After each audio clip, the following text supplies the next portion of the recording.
Selamat siang semuanya. Puji nama Tuhan ya. Kita diberkati Tuhan dari hari ke hari tanpa kekurangan suatu apapun. Ya, kita bisa mengikuti ibadah pada siang hari ini di GAB Rehoboth. Sebelum memulai ibadah, saya akan memimpin doa. Mari kita satukan hati, kita berdoa kepada Tuhan. Bapa di surga, kami mengucap syukur buat segala kebaikan-Mu di dalam hidup kami ya Tuhan. Kami mengundang kuasa-Mu. Kami percaya Engkau hadir di tengah-tengah kami ya Yesus. Sehingga melalui ibadah ini Kau sertai kami acara ini dari awal, pertengahan hingga akhirnya. Sehingga hati kami tetap tertuju kepadamu. Biarlah hikmat dan berkat-Mu terus ada di dalam hidup kami. Dan hamba-Mu juga berdoa untuk Bapak Pendeta Paul Heri yang tentunya akan membawakan firman-Mu.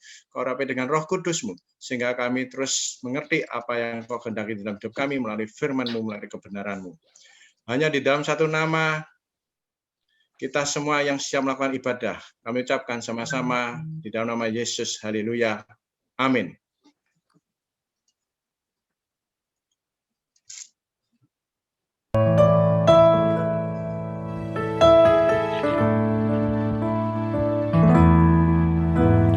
Yesus Tuhan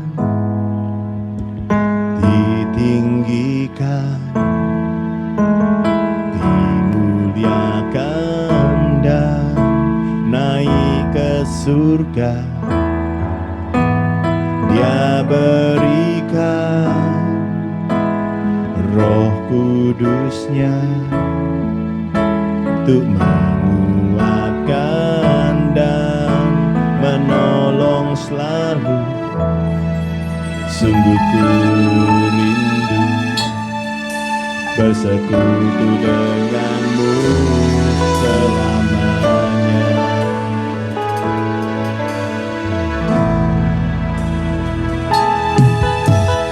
Yesus Tuhan ditinggikan, dimuliakan dan naik ke surga.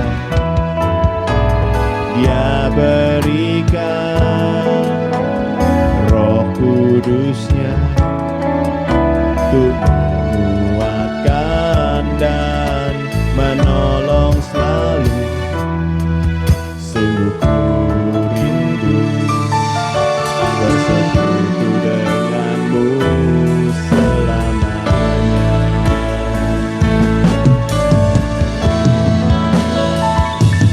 Allah Roh Kudus jamah hatiku dengan urapanmu. Rindu selalu dekat denganmu, tinggal hadiratmu. Allah Roh Kudus jamah hatiku dengan urapanmu. Rindu selalu dekat denganmu, tinggal di hadiratmu. Allah Roh Kudus jamah hatiku dengan urapanmu. Rindu selalu dekat denganmu, tinggal di hadiratmu. Allah Roh Kudus jamah hatiku dengan urapanmu. Rindu selalu dekat denganmu, tinggal di hadiratmu. Allah Roh Kudus, Allah Roh Kudus, jamah hatiku dengan urapanmu. Rindu selalu dekat denganmu, tinggal di hadiratmu.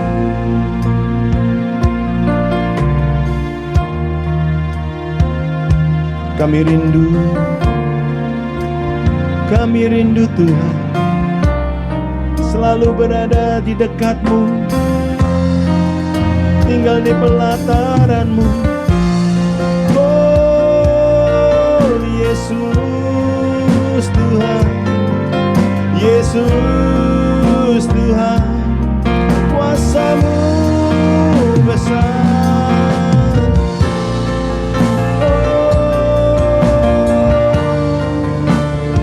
Ingin selalu tinggal bersamamu, rasakan hadirat-Mu, rasakan kebaikan-Mu, rasakan kasih-Mu Tuhan.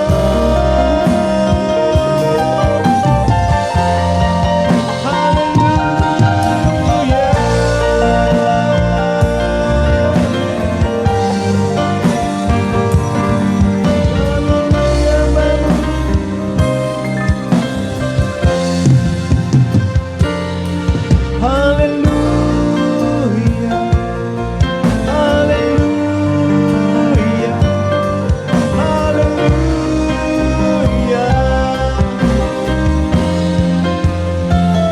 Segala kemuliaan milik-Mu Tuhan, segala kehormatan milik-Mu ya Bapa, segala kemuliaan milik-Mu Tuhan. Kami anak-anak-Mu Tuhan pada hari ini mengangkat tangan kami untuk menyembah-Mu ya Bapa. Oh, segala pujian kami hanya bagi-Mu Tuhan. Oh, cukuplah kasih karunia-Mu bagi kami, biarlah kami menyembah-Mu. Cukuplah kasih karunia-Mu, cukuplah kebaikan-Mu, kami mau menyembah-Mu Tuhan. Oh, bukan nama-Mu. Oh, terima kasih karya-Mu sempurna atas kami ya Bapa, kuasa-Mu sempurna atas gereja kami Tuhan. Karya-Mu sempurna. Terima kasih Bapa-Ku.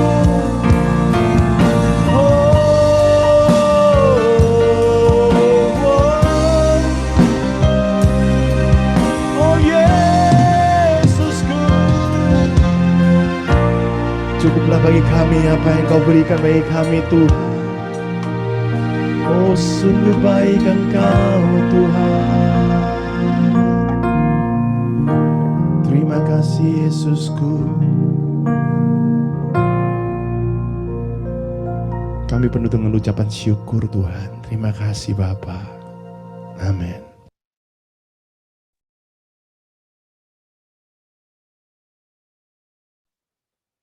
Shalom, Bapak Ibu semuanya. Shalom Pak. Puji Tuhan, Bu. Pada siang hari ini kita kembali dalam Zoom meeting Gereja Allah Bayi Rehoboth. Sungguh waktu dan kesempatan yang luar biasa buat kita semua, karena kita semua masih diberi kesehatan yang luar biasa oleh Tuhan. Baik, pada siang hari ini saya akan menyampaikan firman Tuhan dengan tema Waktu Tuhan. Tema ini penting untuk kita bahas bersama Bapak Ibu, karena banyak kali orang-orang yang sudah tahu akan waktu Tuhan. Nah, ini adalah kelompok dari orang-orang pertama. Mereka adalah orang-orang yang sudah mengikut Tuhan Yesus. Orang yang demikian mempunyai iman percaya mereka pada Tuhan, sehingga ketika masalah tiba, orang ini berdoa. Apabila di dalam doa itu Tuhan belum jawab, maka dia lebih kencang lagi untuk berdoa. Dan ketika masalah belum dijawab juga, dia tetap di dalam doa dan ucapan syukur sambil menanti kuasa dan hadirat Tuhan itu turun. Nah, ini tipikal pertama orang-orang Kristen yang demikian adalah orang yang luar biasa menurut saya. Tipikal kedua adalah orang-orang yang tak tahu akan waktu Tuhan. Ini golongan orang-orang yang belum mengenal Kristus. Nah, yang ketiga adalah golongan-golongan yang tidak mau tahu akan waktu Tuhan. Tetapi mereka itu adalah orang-orang yang percaya kepada Kristus. Jadi ketika masalah tiba, apa yang dilakukan orang-orang sedemikian rupa? Dia masuk dalam doa. Doa belum dijawab. Dia masuk doa lagi, lebih kencang lagi. Doanya belum dijawab juga. Nah, tipikal orang ini biasanya mempunyai tingkat emosional yang tinggi. Jadi ketika dia belum mendapatkan jawaban dari Tuhan, dia mulai masuk satu langkah untuk meningkatkan iman percayanya mereka kepada Tuhan. Dengan jalan apa, saudara? Enggak cukup doanya dikencengin, tetapi dia ambil doa dan puasa. Nah, ketika doa dan puasa sudah dilakukan, mungkin dari waktu ke waktu, masalah juga belum terjawab, saudara. Masalah juga belum selesai. Yang punya problem ekonomi, masalah keluarga, dan seterusnya, belum juga terjawab. Maka sesuai dengan kapasitasnya, dia meningkatkan satu level, tidak cukup hanya berdoa saja, karena doa dan puasa dianggap dia adalah satu-satunya jalan yang terbaik. Memang tidak salah, saudara. Perlu satu kali kita lakukan doa dan puasa, itu sangat amat perlu. Dia ambil waktu, doa Esther. Doa Esther kita tahu 3 hari, saudara. Ketika 3 hari selesai, masalah juga belum selesai. Apa yang terjadi? Diambil alih. Satu tingkat lagi, doa Daniel, 21 hari. Semangat, saudara. Dia ambil alih waktu untuk doa Daniel. Selama 21 hari, masalah belum selesai juga. Apa yang terjadi, saudara? Orang yang demikian ini saya katakan tadi ada satu tingkat emosional yang tinggi. Orangnya nggak sabar. Dia berkata, saya harus masuk, ini doanya doa Musa. 40 hari, seperti halnya ketika Yesus berdoa 40 hari. Wah, jadi ini sudah mempunyai satu tingkatan untuk doa yang sudah mentok gitu, saudara. Tapi orang yang nggak sabar, orang yang tidak tahu akan waktunya Tuhan, dia sudah membuat sebuah platform bahwa doa harus minta dijawab. Karena menganggap orang Kristen segala sesuatunya pasti oke di dalam Tuhan. Ya memang nggak salah. Benernya juga, ada benernya juga. Sudah masuk doa Esther, sudah masuk doa Daniel. Lah ini masa proses untuk masuk dan doanya Musa. Kalau gitu, nah kalau sudah bilang kalau, ini yang jadi masalah, saudara. Saya katakan ini ada ekstremnya karena ada orang yang emosional tinggi. Kalau sudah bicara, kalau gitu. Nah kalau nanti dijawab, ya puji Tuhan. Kalau enggak gimana? Nah itu yang jadi masalah. Karena itu kita bisa melihat banyaknya orang-orang yang percaya kepada Kristus, akhirnya dia berbalik iman percayanya kepada ilah-ilah yang lain. Kenapa? Ini golongan orang yang ketiga tadi, yang punya tingkat emosional tinggi, yang tidak tahu waktunya Tuhan. Nah, waktu Tuhan itu adalah waktu yang Tuhan berikan buat kita, bukan kita yang mau mendikte Tuhan. Dengan segala macam doa, Doa Esther, doa Daniel, doa Musa dianggapnya itu sudah paling bagus. Tapi kalau Tuhan masih tetap belum izinkan perkara itu selesai, tidak akan terjadi, saudara. Berarti apa yang dilakukan? Ya tetap doa. Loh, Pak, sudah 40 hari. Ya 40 hari itu bagi saudara yang merasa 40 hari itu lama, tapi bagi Tuhan belum waktunya. Tuhan punya waktu tersendiri buat kita, saudara. Jadi bukan kita punya waktu buat Tuhan untuk mendikte kapan perkara itu harus selesai. Biarlah kita melakukan tugas dan pekerjaan kita, apa yang harus kita lakukan, tapi biarlah Tuhan yang melakukan kehendaknya, yang sesuai dengan waktu yang tepat yang Tuhan berikan untuk kita. Saya pernah mengilustrasikan begini, saudara. Kalau yang disebut doa itu berapa lama, terus sampai kapan? Terus sampai kapan? Terus, lah kan tidak ada habisnya. Iya, sampai kapan? Nah itulah saudara, yang kita nggak tahu karena waktunya Tuhan. Saya analogikan seperti gini loh.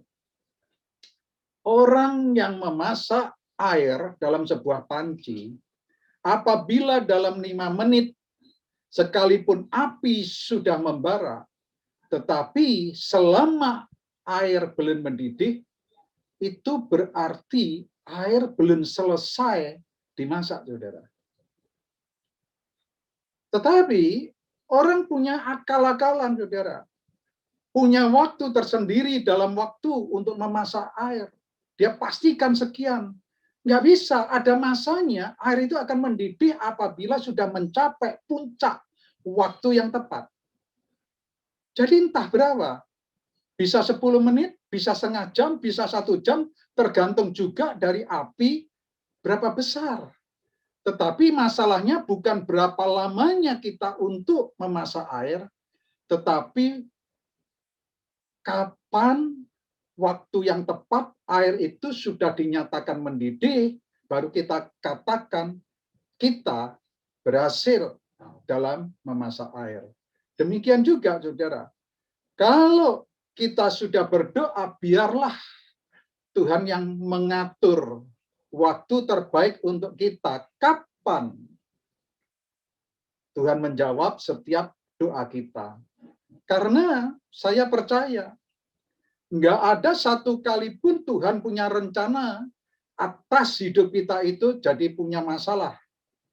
Baik itu dalam pekerjaan.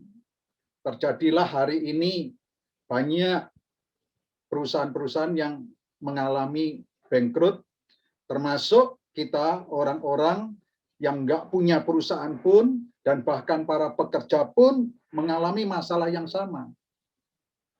Semuanya terganggu akan ekonomi secara global. Tetapi ini bukan rencana Tuhan. Orang berpikir begitu. Rencana Tuhan, saya katakan bukan.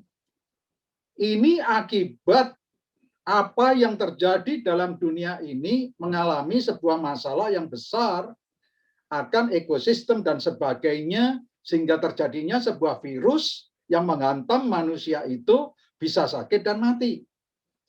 Ngefeknya bukan saja kematian, tetapi banyak hal, pekerjaan dan usaha juga yang terganggu secara global.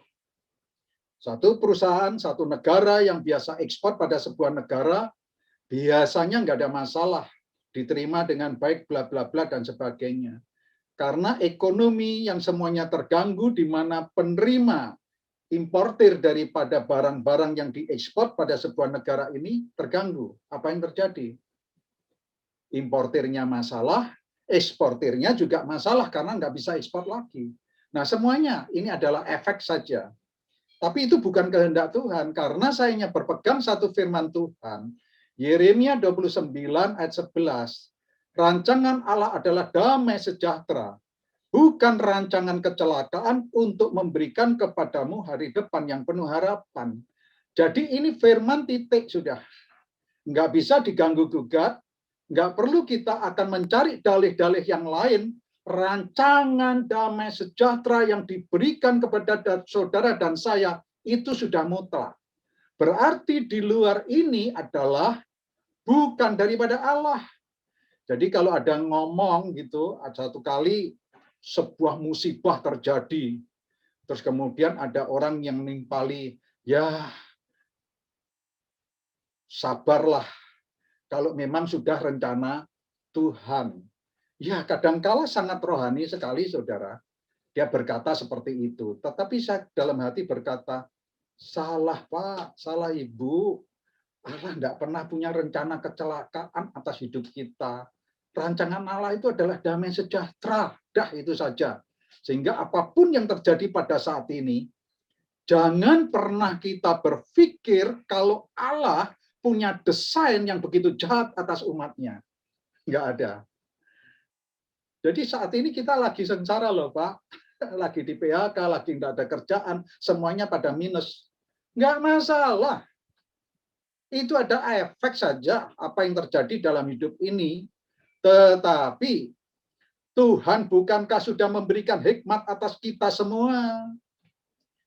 Hikmat itu kita pakai di saat-saat pandemi ini sesungguhnya ada satu potensi yang besar buat orang-orang yang bisa menerima sebuah visi daripada Tuhan, menjadikan kegagalan menjadi keberhasilan. Semua orang boleh teriak, tetapi dalam Tuhan, kalau kita tidak berserah, ya sudahlah apa kata Tuhan. Enggak, kita harus berusaha. Kita tetap lakukan bagian kita. Jadi kita harus tahu hikmat yang Tuhan berikan pada kita itu selalu baru. Dari tahun ke tahun, dari waktu ke waktu itu selalu baru. Hari ini hikmat Tuhan turun atas kita. Ada sebuah visi yang Tuhan berikan atas kita. Demikian kita harus rubah bisnis kita. Kita harus berubah dengan cara kerja kita yang lama. Kita nggak bisa hanya menanti pasrah dengan bisnisku yang itu saja. Kita berharap Tuhan memberkati. Loh sudah tahu kalau jeblok kok. Nggak apa-apa, biarin aja jeblok. Tetapi hikmat Allah menuntun kita, yuk kita melangkah. Nah, tugas kita melakukan pekerjaan kita atau bagian kita, apa yang harus kita lakukan.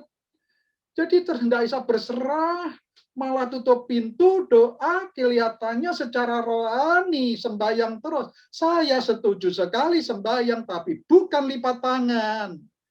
Sembahyang itu adalah bagian nafas kehidupan manusia, saya sangat setuju. Tetapi justru dengan fisik tenaga yang masih ada ini, kita upayakan kerja yang lebih keras lagi, saudara. Ya kalau enggak, habislah.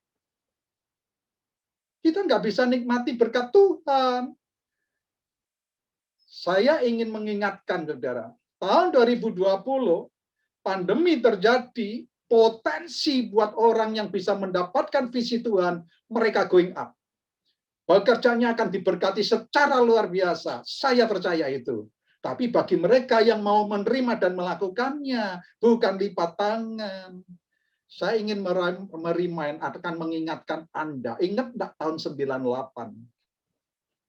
98 adalah sebuah masalah besar, khususnya bangsa Indonesia. Di mana banyak orang mengalami masalah kebangkrutan. Semua usaha sudah kolap. Coba bayangin. Deposito bisa dapat bunga sampai 60%, saudara. Mana ada sejarah yang terjadi dalam hidup saya, nggak pernah mengalami seperti itu, saudara. Mau cari kredit, nggak ada. Bang, nggak ada kreditkan.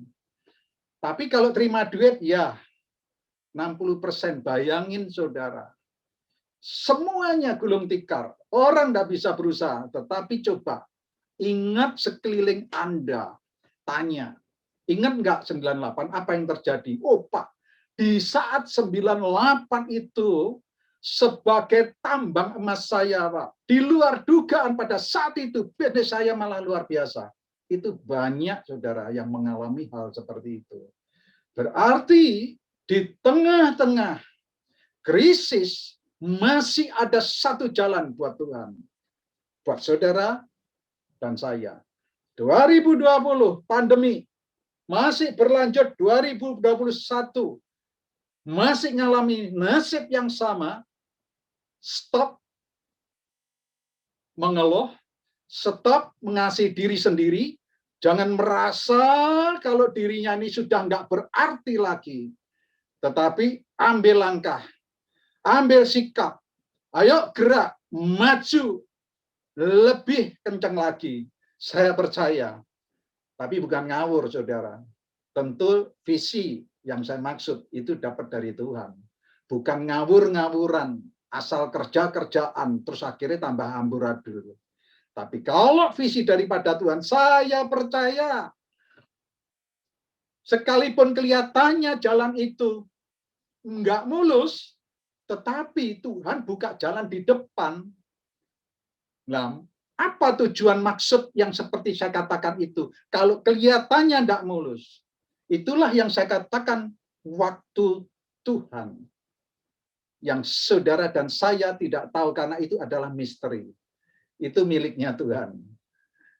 Karena itu mari kita lihat dalam kitab Injil Yohanes pasal 11. Ada sebuah kisah yang menarik buat kita pelajari bersama, saudara.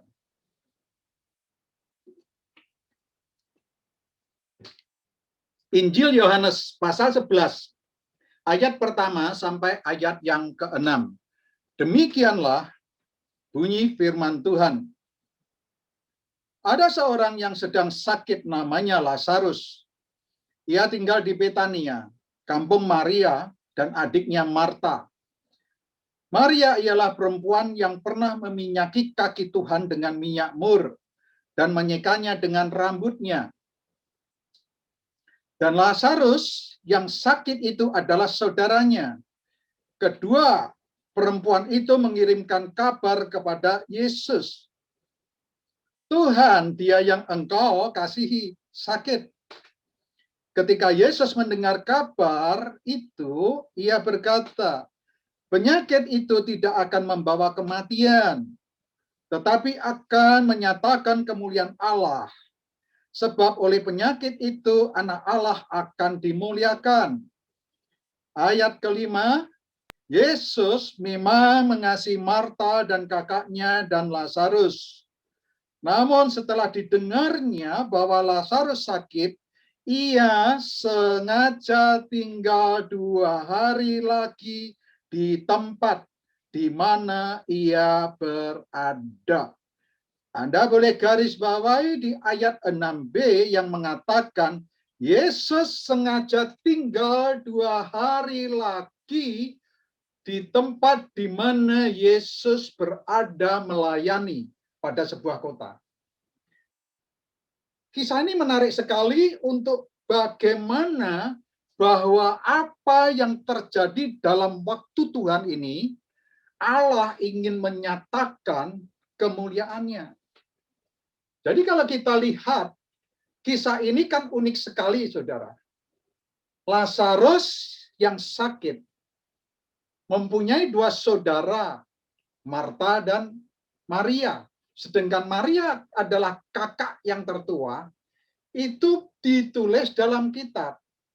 Orang yang pernah meminyaki kaki Yesus dengan minyak mur dan menyekanya dengan rambutnya. Kita lihat dulu ini, saudara. Maria bukanlah orang yang kaya raya, dan Maria adalah seorang perempuan yang sederhana, tetapi dia dengan segala keuangannya, dia rela membeli minyak mur yang mahal, saudara. Bukan untuk dirinya, tetapi dia membeli hanya untuk dipersembahkan kepada Yesus, dituangkan di kaki Yesus. Menandakan adalah sebuah pengorbanan dalam keluarga diri Maria ini secara total, saudara. Dan bahkan dia menyekanya dengan rambutnya. Dan rambut itu kata orang sebagai mahkota, apalagi buat wanita. Artinya dia begitu rendah hati, saudara. Dia tidak menganggap dirinya itu adalah orang yang penting, orang yang berharga, tetapi dengan rambutnya dia menyeka kaki Yesus, yang artinya ada sebuah penundukan diri, ada sebuah kerendahan hati seorang wanita kepada seorang yang bernama Yesus, yang dianggap sebagai bapak rohaninya, yang dianggap sebagai Tuhan di dalam hidupnya, yang dianggap sebagai Tuhan adalah putra Allah yang telah lahir ke dunia. Jadi keadaan ini menunjukkan sikap tidak banyak orang-orang Yahudi yang bisa menerima keberadaan Yesus. Tapi Maria ingin menunjukkan siapakah Yesus itu. Dialah orang yang seharusnya patut disembah. Sehingga aku rela memberikan minyak yang mahal ini hanya untuk membasuh kaki Yesus.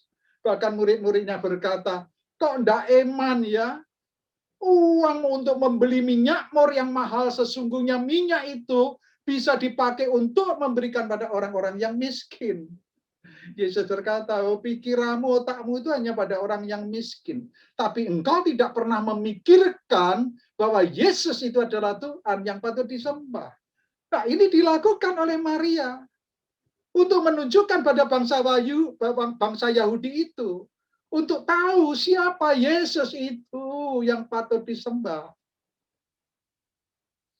Karena itu Alkitab menulis, Tuhan, dia yaitu Lazarus yang engkau kasihi, sakit. Ini sebuah pernyataan yang menurut saya bukan seorang pernyataan yang GR gitu, saudara. Merasa dirinya itu, oh, kayak siapa gitu di depan Yesus. Enggak, saudara. Maria memang mempunyai satu keberadaan dalam satu keluarga, baik Marta maupun Lazarus itu, mengasihi Yesus. Dan Yesus tahu itu, dia mengasihi juga kepada keluarga Maria itu, sehingga ia tahu kalau Lazarus sakit. Pertanyaan saya, perlukah Yesus itu perlu diumumkan, diomongin, dilaporin bahwa Lazarus itu sakit? Yesus tahu enggak kira-kira? Kalau saya jawab, Yesus setahu-tahunya keadaan Lazarus. Apa yang terjadi pada diri Lazarus? Yesus itu tahu. Sakit tahu. Enggak diomongin pun tahu. Tetapi sebagai inisiatif sebuah keluarga terhadap adik yang dikasihi juga, melapor kepada Tuhannya, kepada bapaknya, kepada gembalanya. Patut ini keluarga yang paling dekat, yang paling baik harus tahu sehingga tak lapuri. Yesus, orang yang kau kasih itu sakit. Dia itu loh, dia sakit, dia itu Lazarus.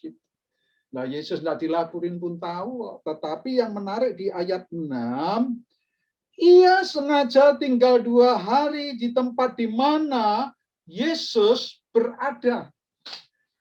Kira-kira menurut Anda gimana, saudara?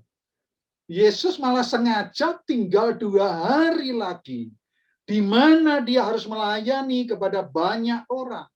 Sengaja. Andai saja hal ini terjadi pada saudara dan saya, yang mendapat laporan atas keluarga kita, saudara kita, orang dekat kita, kemudian salah satu daripada orang yang kita cintai sakit, apa yang terjadi? Saya yakin dan percaya kita akan tinggal segala sesuatunya tidak akan lebih penting daripada orang yang kita kasihi itu sedang sakit. Tapi Yesus sengaja malah sengaja ngomong tinggal 2 hari lagi. Nggak perlu. Aku harus ke sana dulu. Kenapa? Inilah yang disebut waktu Tuhan. Ada sesuatu misteri di balik 2 hari kenapa Yesus sengaja tinggal. Kok nggak langsung pergi ke Betania? Kok masih di situ? Misteri waktu itu milik Tuhan. Jangan pernah sekali-kali kita mendikte Tuhan. Kalau sudah kita tidak mau tahu yang saya katakan tadi itu, tipikal orang tiga. Pokoknya merasa diri kita sudah rohani, diri kita sudah baik pada Tuhan, diri kita sudah melayani, diri kita sudah aktif, diri kita sudah memberi yang terbaik, persembahan perpuluhan, semuanya itu baik. Tetapi saudara, itu bukan solusi untuk kita dalam mengikut kepada Tuhan. Ada masalah apapun, waktu adalah karena misteri, biarlah Tuhan punya kehendak. Jangan pernah dikte. Saudara ingat enggak sebuah kisah daripada seorang yang bernama Abram. Abram ketika usia 75 mendapatkan firman Tuhan di mana Allah berkata, pergilah dari negerimu dan dari sanak saudaramu dan dari rumah bapamu ini ke negeri yang akan kutunjukkan kepadamu. Aku akan membuat engkau menjadi bangsa yang besar. Saudara, ini patut kita contoh daripada orang yang bernama Abram, orang yang mengenali waktunya Tuhan. Abram saat dipanggil atau mendapatkan firman usianya 75.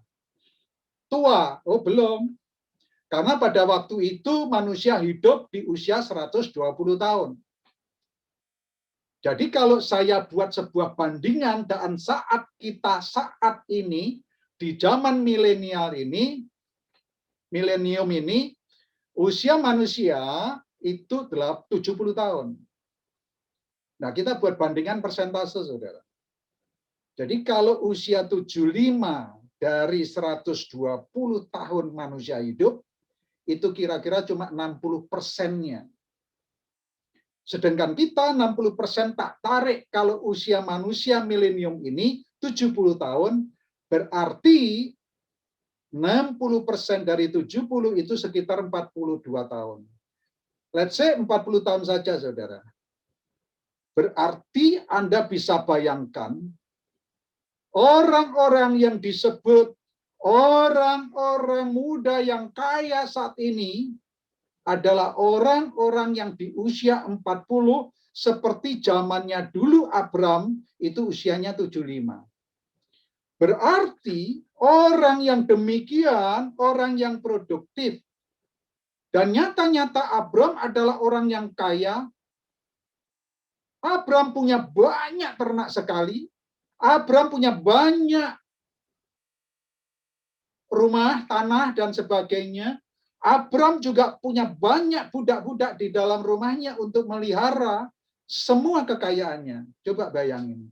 Tetapi ketika Allah berfirman, pergi dari sanak saudaramu, tinggalkan negeri ini, ke negeri yang akan kutunjuk. Itu bukan gampang, saudara. Tapi Abram memang patut kita teladani. Dia adalah satu-satunya orang yang disebut sebagai bapak iman orang percaya. Bapak dari segala bangsa. Jadi ketika dia usia 75 untuk pergi, dia melangkah tanpa harus berdalih. Apapun yang ada dibawa oleh Abram untuk pergi meninggalkan negerinya dari sanak saudaranya. Dari waktu ke waktu, usia 80, 85, 90, apakah Abram sudah punya anak? Tidak. Tetapi janji firman Tuhan, aku menjadikan bangsa yang besar. Gimana bangsa yang besar kalau keturunan aja nggak punya? Anak nggak punya, gimana? Tetapi Abram tidak pernah dicatat. Abram sedang berontak marah-marah kepada Tuhan. Tidak seperti bangsa Israel yang keluar dari tanah Mesir. Baru saja keluar dengan penyertaan Tuhan di Laut Mati, Tuhan membuat sebuah peristiwa yang sangat-sangat besar. Seperti itu aja bangsa Israel masih ngomel terus, marah kepada Musa, marah kepada Tuhan. Coba bayangin. Tapi Abram tidak melakukan sebuah kemarahan, apalagi kekecewaan, apalagi meninggalkan Tuhan Allahnya. Tidak. Abram tetap konsisten melakukan tugas apa yang harus dia lakukan, yaitu pergi melangkah, dan melangkah. Dan akhirnya, saudara, penantian 25 tahun kemudian, ketika Abram sudah usia 100 tahun, dari 120 tahun, berarti sudah berapa, saudara? 85% hidup matinya di tangan Tuhan. Sudah 85%. 85% kalau usia kita 70 tahun, kita sudah 60 tahun, saudara. Sudah disebut opa dan oma. Belum punya anak. Tapi pada saat itu, Allah punya waktu yang misteri, yang tidak bisa diketahui baik Abram maupun saudara dan saya. Allah justru memberikan anaknya Isa sebagai putra satu-satunya, pewaris daripada Abram ketika dia sudah usia lanjut. Sarah sudah mati haid, saudara. Orang sudah nggak bisa apa-apa, saudara. Tetapi ketika firman Tuhan datang, Sarah pun nggak percaya dalam hati kalau dia akan mempunyai seorang anak. Malaikat Tuhan bicara pun, dia dalam hati, masa iya aku sudah mati haid, aku sudah nggak bisa punya anak. Nggak salah, saudara, pernyataan itu. Tetapi janji Tuhan itu tidak pernah lalai, saudara. Janji Tuhan pasti tetap digenapi, saudara. Kapanpun Tuhan akan melakukan bagiannya.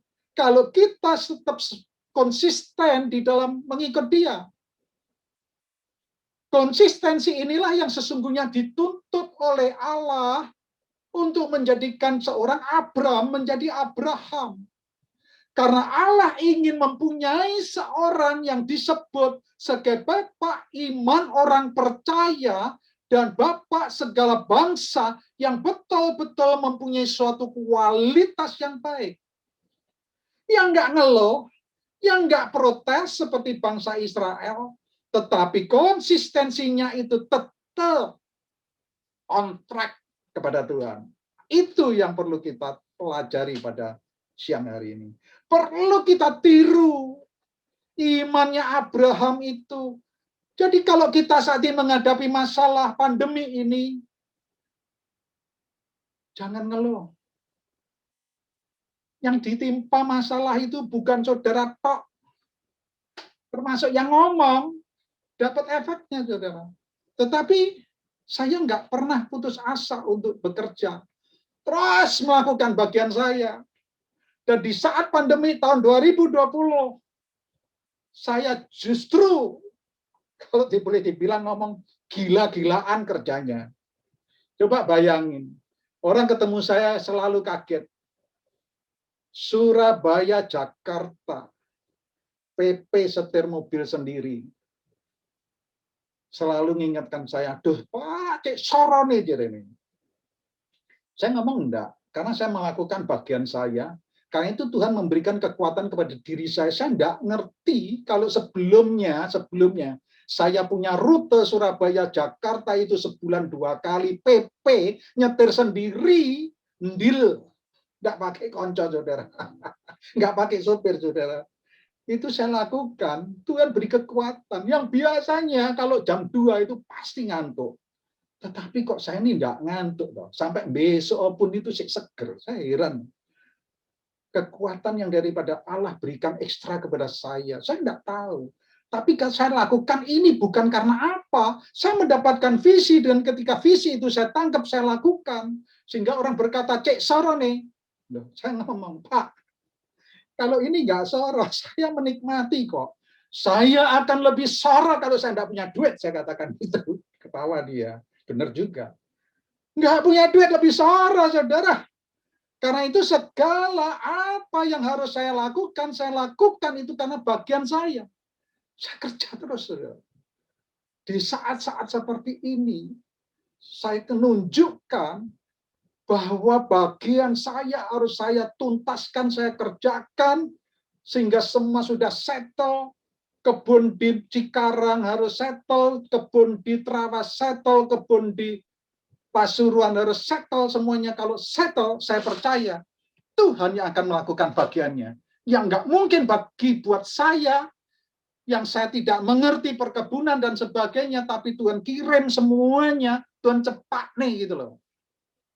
Secara luar biasa. Nah, itu adalah bagian yang harus menjadi bagian dari hidup saudara dan saya. Saudara. Itu bagian yang pertama, yaitu bagaimana Allah ingin menyatakan kemuliaannya, saudara. Sehingga apa yang terjadi kepada Abram, menanti pun sekali 25 tahun kemudian, nyatanya Allah menepati janjinya dari Abram menjadi seorang yang bernama Abraham, dan dia dipanggil sebagai bapak dari segala bangsa dan bapak dari segala orang beriman.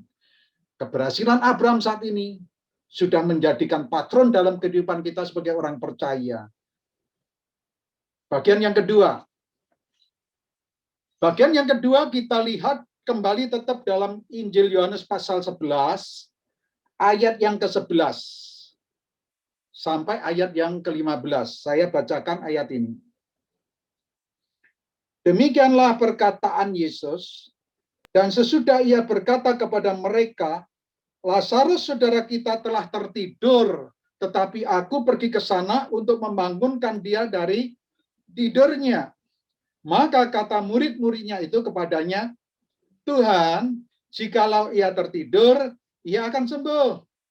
Tetapi maksud Yesus ialah tertidur dalam arti mati. Sedangkan sangka mereka, Yesus berkata tentang tidur dalam arti yang biasa. Karena itu Yesus berkata dengan terus terang, Lazarus sudah mati. Itu yang maksudnya adalah tidur. Tetapi syukurlah aku tidak hadir pada waktu itu. Sebab demikian lebih baik bagimu supaya kamu dapat belajar percaya. Marilah kita pergi sekarang kepada Lazarus. Saudara, bagian yang kedua itu, apa yang terjadi di dalam waktu Tuhan. Yang pertama adalah Allah ingin menyatakan kemuliaannya. Tapi yang kedua itu, Allah ingin iman yang teguh, saudara. Jadi pada saat Lazarus sudah diberitakan kalau Lazarus itu sakit, Yesus sengaja tinggal 2 hari lagi. Memang sengaja tidak mau datang langsung ke Betania untuk bertemu kepada Lazarus yang masih sakit, sekarat, setengah mati. Kemudian Yesus datang, kemudian disembuhkan. Karena Yesus ingin yang pertama menyatakan kemuliaannya, bukan saja dia itu hanya sakit disembuhkan, tapi dia dibangkitkan dari kematiannya. Tapi yang kedua, Yesus mau iman yang teguh, supaya dia bisa mengajarkan kepada murid-muridnya. Ini kan satu dimensi yang baru buat Yesus untuk mengajar firman Allah. Kalau dalam perjanjian lama, firman Allah itu diajarkan oleh Allah sendiri melalui para nabi, para raja, orang-orang yang dikhususkan oleh Allah melakukan kehendaknya. Belum diajarkan firman itu. Hanya dilakukan mujizat demi mujizat yang dinyatakan untuk mencelikkan mata mereka bahwa ada Allah yang patut disembah, adalah Allah satu-satunya pencipta langit dan bumi. Tetapi karena mereka tidak bisa menangkap hal itu, bangsa Israel adalah bangsa pilihan sendiri aja tidak percaya kepada Allahnya itu, dia lebih suka membuat patung-patung lembu emas dan segala patung-patung buatan manusia itu jadi sesambahannya. Karena itu, masa yang lalu, Allah mengajarkan dengan cara-cara mujizat yang spektakuler, tapi dalam perjanjian baru Allah sudah mulai mengajarkan melalui firman-Nya dari seorang putra yang tunggal yang namanya Yesus Kristus. Jadi Yesus selalu mengadakan mujizat, memberikan percontohan kepada murid-muridnya, sekaligus kepada bangsa Israel, sekaligus pada orang Farisi, dan juga pada para imam-imam. Mereka yang menolak kepada Yesus. Percontohan ini dengan maksud untuk mencelikkan mata rohani mereka. Sekalipun mereka melihat, tapi dia tidak bisa melihat akan firman Allah. Dia mendengar, tetapi tidak bisa mendengar akan firman Allah. Mata dan telinga mereka dibutakan.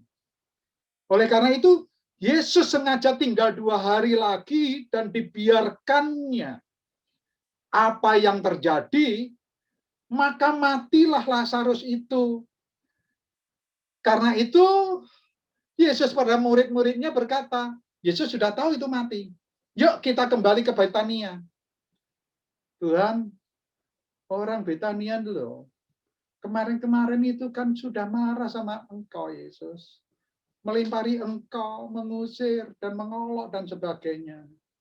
Enggak masalah. Mereka belum tahu akan kebenaran. Selagi ada siang, akan datang malam. Selagi siang, orang bekerja. Karena dia bisa melihat terang itu. Dan yang dimaksud terang itu adalah Yesus Kristus sendiri. Kalau orang berjalan dalam malam, dia tidak melihat terang itu, kakinya akan terantuk. Jadi orang yang tidak melihat Yesus Kristus, dia hidupnya akan jatuh. Oleh karena itu, Yesus mengajarkan, biarlah terang itu untuk mereka lihat. Terang itu sudah ada di dalam dunia, tapi dunia tak mengenalnya. Karena apa? Karena dunia tidak menerimanya. Karena itu Tuhan mengajarkan, biar selagi ada siang, terang itu ada. Yesus itu ada. Setelah Yesus tahu Lazarus sudah mati, yuk kita kembali Betania. Kita akan melihat Lazarus yang sedang tidur. Yang dianggap mereka tidur, lelak tidur ya nanti akan sembuh Tuhan. Enggak, maksudnya tidur itu mati, saudara. Hei murid-murid, yang aku maksud, Lazarus tidur itu mati, sudahan. Dan ayat 15, ini kuncinya. Syukurlah aku tidak hadir pada waktu itu. Artinya, kematian Lazarus itu aku tidak ada di sana. Artinya biar mereka semuanya tahu dengan jelas dan benar bahwa Lazarus itu betul-betul sudah mati. Sebab demikian lebih baik bagimu, yaitu murid-murid, supaya kamu dapat belajar percaya. Murid-murid saja, saudara. Sampai dibuat pernyataan sama Tuhan seperti ini. Saya pikir-pikir, aduh. Kok zamannya Yesus Kristus pada waktu itu, masih saja mereka yang ada di sekitar ring 1, orang bilang sekarang, karena mereka bisa bersama-sama dengan Yesus, masih nggak percaya kepada Yesus. Sehingga dikatakan, sebab demikian lebih baik bagimu, hai murid-murid, supaya kamu dapat belajar percaya. Kalau kamu dapat belajar percaya bahwa sesungguhnya kamu itu belum percaya. Inilah zamannya Yesus Kristus. Lah kita aja yang di zaman milenium ini sudah mengalami 2000 tahun yang lalu Yesus itu berada. Kita aja masih mempunyai bilangan orang-orang yang pertama tadi yang menanti-nanti janji firman Tuhan, ya dan amin. Apapun yang terjadi, kita masih mengucap syukur dan kita tetap percaya janji Yeremia 29 ayat 11 akan terjadi. Itu saudara dan saya zaman milenium ini, saudara. Tapi zaman itu loh, ini loh murid-murid saya gak percaya. Kan nemen, saudara. Aduh, andai saja gitu loh, saudara dan saya yang hidup pada zaman itu. Aduh, luar biasa, saudara. Hal itu memang Tuhan biarkan dengan maksud. Tuhan mengajarkan untuk bisa percaya. Nah, kita lihat di dalam sebuah kisah yang lain, yaitu Matius 14 ayat 29. Matius 14 ayat 29. Firman Tuhan berkata, kata Yesus, datanglah. Maka Petrus turun dari perahu dan berjalan di atas air mendapatkan Yesus. Kisah ini saya percaya Bapak Ibu semuanya sudah pernah dengar. Yaitu kisah daripada saat Yesus bersama murid-muridnya sedang melayani sebuah pelayanan akbar. Di mana Yesus di atas sebuah gunung, dia berkhotbah, ada 5.000 orang. Laki-laki, tak termasuk perempuan dan anak-anak, mendengarkan firman Tuhan. Seharian mereka mengajar, seharian pula mereka nggak dapat makan, Yesus masih meminta untuk menyediakan makanan buat mereka. Setelah selesai semua, Yesus masih pergi ke atas gunung untuk berdoa.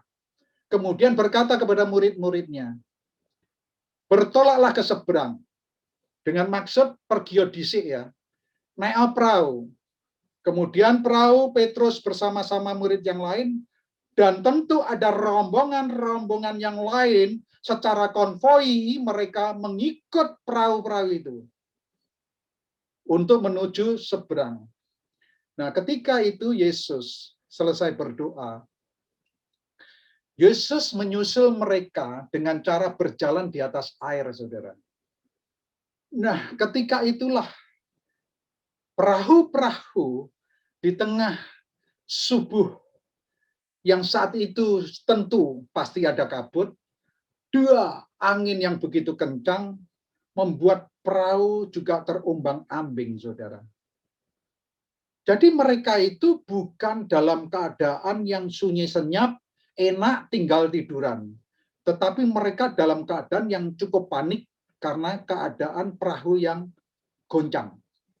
Nah, Yesus berjalan di atas air untuk menyusul mereka. Saudara, pada saat Yesus mendekati perahu-perahu mereka, Petrus teriak, hantu katanya. Melihat sosok-sosok yang datang menuju perahu mereka, Petrus itu teriaknya hantu. Menunjukkan apa? Menunjukkan sebuah logika yang normal sebagai manusia yang hidupnya penuh dengan okultisme, itu adalah setan dan pikiran iblis dulu itu lebih banyak daripada pikirannya Tuhan. Sekalipun murid Yesus, sekalipun bersama-sama dengan Yesus, sekalipun baru saja melihat adanya orang diberi makan 5.000 orang dari bekal 2 roti dan 5 ekor ikan. Coba bayangin, saudara. Itu yang terjadi. Mereka teriak, hantu. Yesus makin mendekat. Ini aku, jangan takut. Petrus percaya enggak? Enggak percaya, saudara. Kalau engkau Tuhan, suruhlah aku datang kepadamu. Datanglah. Maka Petrus turun dari perahu dan berjalan di atas air. Hanya ingin menyatakan orang yang dihadapi adalah Yesus. Coba bayangin. Petrus pada saat dalam kegoncangan dalam perahu, apakah Yesus tidak tahu? Tahu, saudara. Yesus tahu ini bakal terjadi seperti ini. Memang ini adalah alam yang punya kekuatan angin yang cukup kuat menghantam perahu mereka. Dan alam yang mengeluarkan embun itu biasa terjadi di pagi hari yang subuh. Sehingga apa yang terjadi itu Yesus tahu kok. Tapi Yesus biarkan. Andai saja kalau Yesus itu tadi naik sama-sama perahu mereka, yuk kita bertolak, aku naik perahumu, dan ketika angin mau datang langsung ditahan sama Yesus. Hei angin minggir, aman. Tetapi segala sesuatu itu secara alam itu terjadi atas manusia, Yesus biarkan. Itu memang begitu kisahnya. Memang hidup itu dalam dunia, kita hidup di alam yang begini ceritanya, ya terjadi, nggak apa-apa. Tetapi Yesus ingin mengajarkan terus. Yesus ingin memberikan pengajaran kepada murid-muridnya dan bangsa-bangsa Yahudi yang mengikut mereka, yang melihat mereka untuk tahu. Datang, maka Petrus turun dari perahu dan Petrus berjalan di atas air. Alhasil, Petrus berhasil berjalan di atas air seperti Yesus. Luar biasa, toh? Iya. Tetapi Petrus itu kan manusia, cetek pikirannya, saudara. Tadi saya katakan, logika setannya itu lebih besar. Sehingga dikatakan, hantu sekarang. Begitu jalan, pikirannya apa? Kembali. Loh, kok aku bisa jalan? Bener tak aku jalan ini? Di atas air. Saya nggak percaya, saudara. Apa yang terjadi? Ketika pikiran dia lepas kontrol, lepas kuasa ilahi antara manusia dengan Allah, kembali kepada manusia, maka manusia itu kembali pada alam. Kalau manusia kembali alam, manusia di atas air pasti tenggelam. Pasti itu, saudara. Hanya kuasa ilahi yang bisa membawa manusia itu berjalan di atas air. Sehingga apa yang terjadi? Betul-betul kecelup, saudara. Begitu dia masuk ke celup, teriak, Tuhan tolong aku. Takut dia, saudara. Sekalipun nelayan, saudara. Petrus itu bukan pengusaha properti, saudara. Nggak ada properti waktu itu. Dia bukan pengusaha catering seperti penjual bakso gitu. Bukan, saudara. Dia itu nelayan gitu. Jadi ketika dia dalam pikirannya, sekalipun dirinya seorang nelayan biasa ada dalam air, bisa nggak berenang? Ya pasti bisa lah. Mana ada nelayan nggak bisa berenang. Tapi takut, Tuhan tolong aku. Kejiwaannya, manusianya, pikirannya, manusia itu tetap ada. Tapi kuasa ilahi itu sudah hilang ketika dia lepas kontrol dengan Allah. Begitu dia tenggelam, Yesus berkata, untuk menarik dia dari air. Alhasil, Petrus diselamatkan. Dalam kisah ini, tidak cukup kita itu percaya untuk bisa melihat kemuliaan Allah begitu saja tanpa mempunyai iman yang teguh. Iman yang teguh itu diperlukan konsistensi iman yang terus-menerus, nggak boleh goyah. Seperti ketika Petrus lepas daripada iman percayanya kepada Yesus, dia tenggelam. Demikian juga apa yang terjadi masalah dalam hidupmu dan saya, saudara. Kalau iman percaya kita tidak konsisten, tidak terus percaya, dan percaya, sekalipun mujizat belum terjadi. Tapi kepercayaan itu harus kita bawa terus. Doa belum dijawab, tidak masalah. Bukan target kita dijawab semuanya jadi selesai. Tapi tugas kita tetap percaya kepada Allah, kepada Yesus Kristus, maka dalam doa terus bawa. Belum dijawab, terus dalam dijawab. Karena itu tadi saya katakan ilustrasinya ada tipikal orang ketiga yang mempunyai doa Daniel 21 belum dijawab, dia sudah nuding kalau nanti doaku 40 hari seperti doa Musa. Kalau nggak dijawab, Apa yang terjadi? Sudah ngancam Tuhan, saudara. Sudah mulai marah sama Tuhan, saudara. Sudah mulai kecewa dari saudara. Dan apa yang terjadi? Undur iman percayanya kepada Kristus. Hal itulah yang memilukan kita semua. Hal itulah yang sudah, aduh, tidak seharusnya seperti itu. Biarlah konsistensi iman percayamu yang teguh itu tadi untuk membawa kita tetap ada di jalur Tuhan Yesus Kristus. Yang terakhir ketiga, supaya cepat, kita harus perjamuan kudus. Saya hanya minta 5 menit lagi. Bagian yang ketiga, saudara, yaitu ayat kembali Yohanes pasal 11, ayat yang ke-42.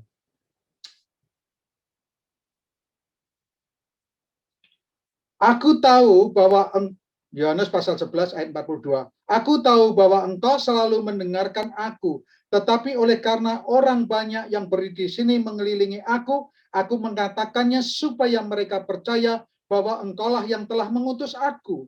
43. Dan sesudah berkata demikian, berserulah ia dengan suara keras, Lazarus, marilah keluar. Orang yang telah mati itu datang keluar. Kaki dan tangannya masih terikat dengan kain kapan, dan mukanya tertutup dengan kain peluh. Kata Yesus kepada mereka, bukalah kain-kain itu, dan biarlah ia pergi. Puji Tuhan. Hasil daripada ayat ini, bagian yang terakhir di mana ketika Allah menyatakan kuasa dan mujizatnya kepada Lazarus. Yesus tahu kini sudah 4 hari. Maria berkata, Tuhan, dia sudah 4 hari mati. Dia sudah bau. Secara medis, Yesus tahu enggak? Oh, sangat amat tahu. Dia adalah empunya tubuh ini kok. Tapi Maria berkata, 4 hari dia sudah mati, Tuhan, sudah bau. Tapi Yesus berkata, bukalah batu itu yang menutupi pintu goa di mana Lazarus dibaringkan.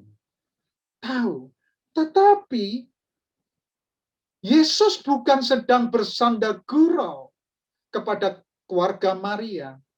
Tapi Yesus itu sedang mendemonstrasikan kuasa Allah bahwa Yesus itu adalah anak Allah. Karena bukan saja bangsa Israel yang tak percaya bahwa Yesus itu adalah anak Allah. Murid-muridnya aja masih setengah percaya. Jadi banyak orang yang masih menolak keberadaan Yesus sebagai anak Allah. Ini loh, aku ini mau nunjukkan bahwa Yesus, aku ini adalah anak Allah yang sanggup membangkitkan orang mati. Bukan mati 1 jam, 2 jam. Itu masih mati suri, saudara. Karena itu ketentuan secara medis. Orang mati minimal 24 jam, itu dinyatakan mati beneran, saudara. Karena mati beberapa saat, itu masih detak jantungnya berhenti, tetapi dia masih bisa hidup, yang disebut mati suri. Tetapi ini sudah benar-benar, sudah rusak tubuhnya. Sudah bau baunya. Tetapi Allah melalui Yesus Kristus ingin menyatakan kuasa dan mujizatnya. Hari ini, saudara, siang hari ini, Allah yang sama berbicara pada saudara dan saya.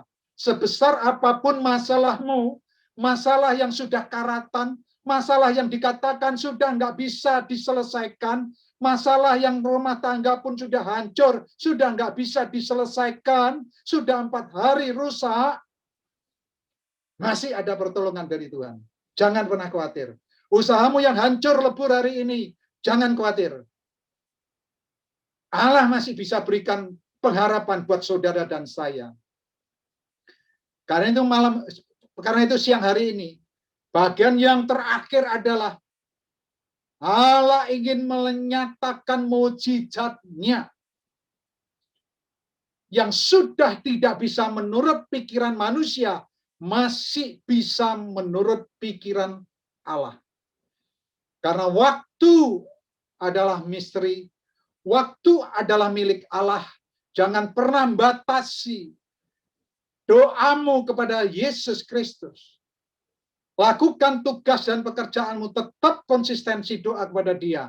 Saya percaya cepat atau lambat, doamu pasti dijawab. Amin, saudara.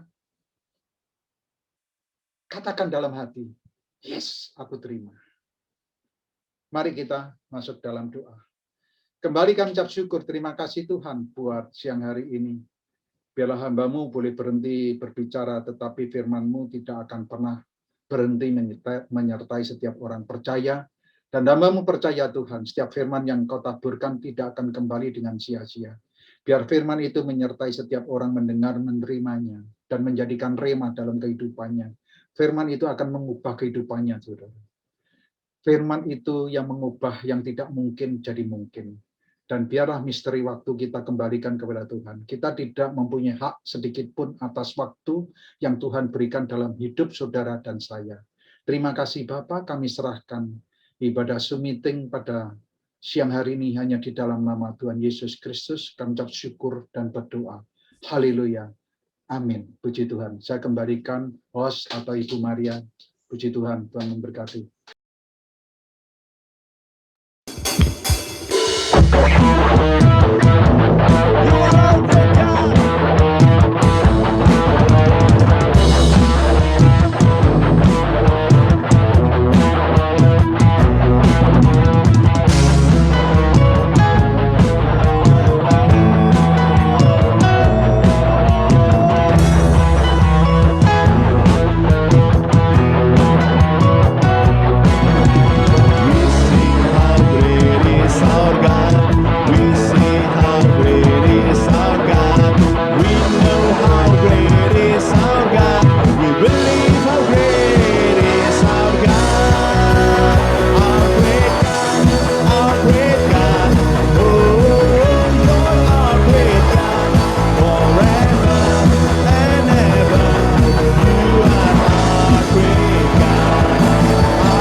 Ya, kita sampai di akhir acara. Mari kita sama-sama berdoa sebagai penutup dari ibadah ini. Terima kasih untuk firman-Nya, Pak Heri. Firman-Nya selalu mengingatkan dan menguatkan kita untuk kita lebih yakin, lebih percaya, dan lebih memfokuskan pikiran kita kepada Tuhan. Apapun yang saat ini kami hadapi, iman jangan sampai kendor. Iman percaya harus kita tambahkan. Kalau iman kita terasa mulai pudar, baik kita cepat-cepat berdoa. Amin. Berdoa minta tambahan daripada Bapa di surga. Tambahan iman untuk menguatkan kita, sebab dalam keadaan seperti ini, bila iman turun itu sesuatu yang sangat berbahaya. Amin. Kita anak-anak Tuhan diibaratkan ada di tengah-tengah singa yang mengaum setiap saat. Kita ini domba ya. Domba itu tidak punya kekuatan apa-apa. Kekuatannya itu cuma perlindungannya itu dari Sang Gembala. Gembala kita itu adalah gembala yang agung. Amin. Dia yang bisa menguatkan kita, melindungi kita walaupun kita ada di tengah kandang singa. Oleh karena itu firman siang hari ini sudah benar-benar menguatkan kita untuk tetap percaya. Amin. Ya, terima kasih ya Pak Heri untuk firman-Nya. Amin. Dan kita mari sama-sama tutup dalam doa. Bapa di surga, kembali kami mengucap syukur sebagai akhir daripada ibadah pada siang hari ini. Kami percaya apa yang kami dengar melalui firman-Mu. Kiranya itu semua atas kehendak-Mu ya Bapa, yang mana Engkau menghendaki kita tetap fokus kepadamu. Dan untuk itu kami pun percaya bahwa Engkaulah gembala kami. Saat ini sebagai seekor domba Tuhan yang tak berdaya, terlebih di dalam keadaan pandemik yang lagi merajalela, yang lagi merebak. Benar-benar Tuhan, kami ibarat seperti seekor domba di tengah serigala. Tapi Tuhan, kami punya satu kekuatan, yaitu kekuatan yang datang daripada-Mu. Yang mana baru saja kami mengadakan satu perjamuan kudus dengan tubuh dan darah-Mu Tuhan yang siang hari ini sudah kami terima. Itu pun sebagai penguat buat setiap kami dan sebagai tanda bahwa kami adalah anak-anak kerajaan Allah yang selalu ada perlindungan dari Bapa di surga. Terima kasih Tuhan untuk segala kebaikan-Mu yang sudah kami lewati di dalam satu minggu ini dan sampai ini hari. Kami dalam keadaan sangat baik Tuhan, bersyukur dan terima kasih Tuhan. Pun siang hari ini kami Engkau izinkan untuk ikut beribadah, memuji, memuliakan nama-Mu, berterima kasih, bersyukur kepada-Mu. Juga mengucap syukur terima kasih Engkau sudah mengirim hamba-Mu yang terkasih, Bapak Pendeta Paul Heri. Dan kami berdoa untuk Pak Heri, kiranya Tuhan menambah-nambahkan berkat-Nya, rezeki, berkat, kasih karunia, sukacita, semua perlindungan kesehatan Tuhan tambah-tambahkan dalam kehidupan Pak Heri, diberikan kekuatan walaupun di usia senja, dan apa yang beliau kerjakan Tuhan buat berhasil. Amin. Tuhan tolong dalam segala pekerjaan yang sedang ditekuni saat ini, perkebunan, pertanian, kiranya Tuhan dampingi, Tuhan berkati. Amin. Terpujilah nama-Mu Tuhan kami Yesus Kristus. Dan juga Tuhan berikan perlindungan apabila pulang pergi ke Jakarta, Cikarang, dan sebagainya yang mana dilakukan sendiri Tuhan. Kami serahkan dalam tangan-Mu. Doa kami Tuhan, pulang pergi selalu dalam keadaan baik, selamat, tak kurang suatu apapun. Inilah doa dari kami. Di dalam nama-Mu yang kudus, hamba-Mu berdoa untuk Pak Paul Heri. Kami juga berdoa untuk jemaat Rehobot yang pada siang hari ini belum sempat hadir di dalam ibadah kebaktian siang hari ini. Dimanapun mereka berada, apapun yang sedang mereka alami, kiranya Tuhan tetap menyertai mereka dan melindungi mereka. Dan juga Tuhan, kami berdoa khusus untuk mereka yang sudah menopang Gereja Allah Baik Rehobot yang pada saat ini dilakukan per Zoom. Siapapun yang sudah memberikan persepuluhan, memberikan donasi, memberikan kolekte, kami berdoa untuk mereka yang menopang gerejamu ini. Kiranya Tuhan, Engkau mengembalikan berlipat-lipat kali ganda kepada mereka yang telah menolong di bagian keuangan ini ya Bapa. Engkau berkati bisnis yang mereka pegang Tuhan. Dan adapun mereka ada kesulitan di dalam bisnis, kiranya Tuhan topang Tuhan. Amin. Engkau yang menguatkan. Dan biarlah mereka boleh berkarya di dalam bisnisnya dengan lancar ya Bapak. Amin. Inilah doa daripada Gereja Allah Baik Rehobot. Dan sekarang kami juga berdoa bagi mereka yang memberikan tenaganya, yang memberikan segala sumbangannya, bukan berupa materi, tetapi berupa doa, berupa karya mereka, berupa dengan kekuatan mereka, dengan tenaga mereka, dengan skill mereka. Di dalam nama Yesus, hamba-Mu ini berdoa untuk mereka. Kiranya Tuhan juga tidak melupakan mereka. Tuhan melengkapi semua kebutuhan dalam kehidupannya. Engkau membantu mereka Tuhan, baik dalam keuangan, dalam rumah tangga, dalam kehidupan, kesehatan semuanya. Tuhan juga berkati berlimpah-limpah. Terima kasih ya Bapa. Kami sudah berdoa untuk mereka yang menopang kelangsungan daripada Gereja Allah Baik Rehobot. Dan kami serahkan gereja ini ke dalam tangan-Mu. Kehendak-Mu lah yang terjadi atas gereja-Mu ini ya Bapa. Kiranya Engkau menuntun segenap pengerja dari Gereja Allah Rehobot termasuk hamba-Mu ini. Engkau tuntun pada rencana-Mu. Kami berserah kepada-Mu ya Bapa. Terpujilah nama-Mu Tuhan kami Yesus Kristus. Dan sebagai penutup Tuhan kami angkat tangan kami, tanda kami berserah di dalam kehidupan kami. Engkaulah gembala kami, Engkaulah kekuatan kami, Engkaulah sumber daripada segala yang baik dalam kehidupan kami. Terima kasih untuk pemeliharaan-Mu ya Bapa.